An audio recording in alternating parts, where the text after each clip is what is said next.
Uzun HTML dərsligi 48-ci qism HTML5-diki kirgizish tipi.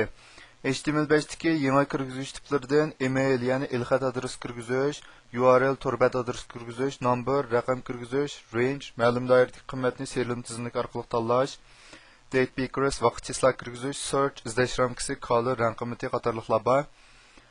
Bu yangi kirgizishlarning har qaysi tor kirgizishdagi qo'llamaslikqa o'xshamaydi. AI'da asosan degida qo'llamaydi. Operada 9.0 nashrda ko'p qismini 11.0 nashrdan boshlab hammasini qo'llaydi.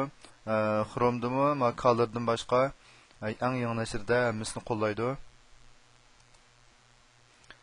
Biz misolga mana email kirgizishni qaraydigan bo'lsak, buniki asli kodda masalan input tipi email deb plan bu yerda shu tipiga email deb tanlagandan keyin agar biz bu yerga bir qiymatni kirgizib yo'llashni bossak, bu yerda bizga email adresini to'g'ri kirgizing degan uchurni chiqarib berdi. Demak, biz buningga boshqa JavaScript kodlarini yoki boshqa hech qanday kod qo'shmay, buning faqat mush tipini email deb tanlasaqlar, bu yerda cho'qim biz bu yerda masalan uzdil@uzdil.com mahilalardagi email adresi to'g'ri bo'lgan namada email adresini kirgan vaqtimizda anonki yo'llashni qo'llaydigan bo'ldi.